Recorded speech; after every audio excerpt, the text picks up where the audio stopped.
Olá, eu queria conversar com você hoje sobre as nossas cidades, a vida urbana, o urbanismo. Nós sabemos que hoje 85% do povo brasileiro mora na cidade. Nem sempre foi assim, lógico. Há 60 anos atrás, metade do nosso povo morava na roça. Morava no sítio, na fazenda, lidava com a terra. Mas com o desenvolvimento do país, as pessoas foram migrando do campo para a cidade. E hoje, esse número enorme, 85% do povo brasileiro mora dentro das cidades. Esse desenvolvimento urbano, nesse período, foi muito rápido, foi muito tumultuado, muito atabalhoado. E as pessoas migraram para a cidade sem que as cidades se preparassem para essa migração. Então, o desenvolvimento urbano das cidades brasileiras, ele é muito desorganizado. Ele foi muito tumultuado. E as cidades cresceram de uma maneira absolutamente não urbanística, vamos chamar assim. As cidades cresceram com amontoados de pessoas. Os bairros foram sendo criados sem planejamento, sem organização, sem infraestrutura. As pessoas vinham, muitas vezes os loteamentos eram clandestinos, não eram regularizados, compravam os seus lotes, faziam as suas casas e passavam a morar em ruas tortuosas, muitas vezes sem saída, na beira de córregos. Fora aquelas pessoas que, por falta de condições econômicas, vieram morar nas cidades e foram, não para loteamentos, mas foram morar em áreas públicas, em áreas devolutas e formaram então as chamadas invasões. Todas as grandes cidades brasileiras, umas mais, outras menos, mas todas têm esse tipo de desorganização urbana. Mesmo as cidades de médio porte e às vezes também as cidades de pequeno porte do Brasil também sofrem desse problema. E esse é um problema muito grande. Por quê? Porque como a maioria dos brasileiros vivem nas cidades, se as cidades não estão organizadas para receber e para fazer bem conviver toda essa multidão de pessoas, vocês imaginam como é o sofrimento de morar numa cidade, em particular numa cidade grande brasileira. Nós podemos dizer a vocês que as cidades oferecem problemas para nós, que moramos nelas, problemas de toda a ordem. Por exemplo, nas megacidades brasileiras, muitas vezes você leva 3, às vezes até 4 horas para ir da sua casa no seu emprego. 2 horas para ir, 2 horas para voltar.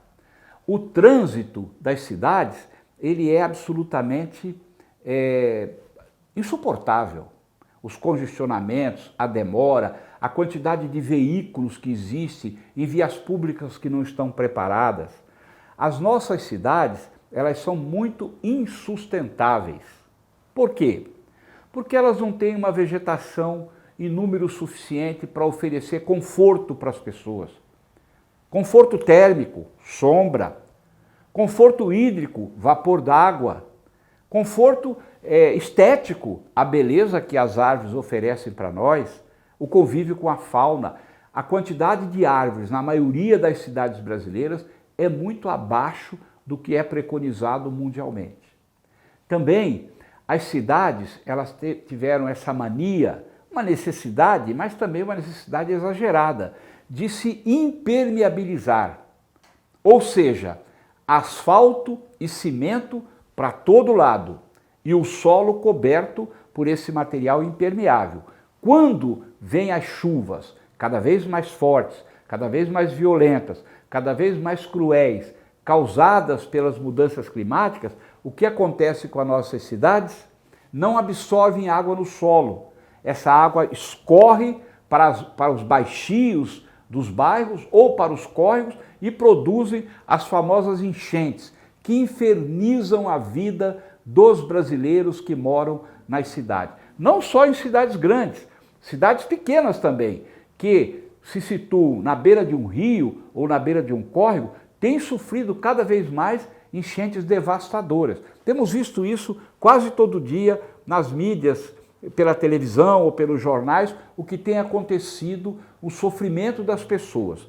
Ou são crises hídricas, estiagens muito longas que fazem faltar água da torneira da casa das pessoas, ou são chuvas violentíssimas que vêm e enchem as ruas, as casas, as moradias das pessoas de uma hora para outra. Por quê? Porque o desplanejamento das cidades fez com que muitas cidades, como São Paulo, por exemplo, a cidade de São Paulo, mais da metade da água servida aqui é buscada a 60, 70, 80 quilômetros de distância da própria cidade. Por quê? Porque foi crescendo desordenadamente, sem o planejamento e sem a proteção das fontes de água, das nascentes que existiam aqui. Com a poluição dos rios, por falta de planejamento, por falta de saneamento básico, o esgoto doméstico é jogado nos córregos e nos rios, transformando os córregos e os rios em verdadeiros esgotos. E aquela água não é aproveitável para uso humano. Além disso, em cidades de médio porte para grande porte, existe uma questão muito grave que causa muito mal à saúde, que é exatamente a poluição do ar. Um problemão. De onde vem a poluição do ar das nossas cidades? Duas fontes. Nas cidades mais centrais e maiores, vem do cano de descarga, do escapamento dos veículos da frota urbana. Os veículos a gasolina, os veículos a diesel, menos dos veículos a álcool. E em cidades do interior, cidades mais próximas das áreas agrícolas, muitas vezes essa poluição vem das queimadas que acontecem nos pastos e nas florestas, como por exemplo está acontecendo na Amazônia, no Pantanal e mesmo em áreas mais próximas aqui do litoral.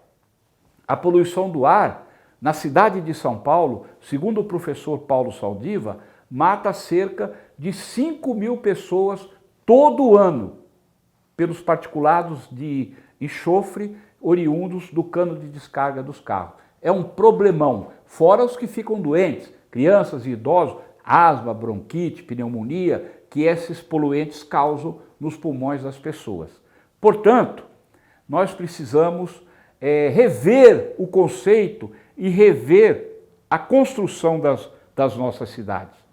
Isso é uma tarefa de gigante, porque depois do problema feito, para você melhorá-lo ou resolvê-lo, o investimento em dinheiro para melhorar o urbanismo das nossas cidades é muito grande. E muitas vezes esse dinheiro não está disponível nos cofres públicos.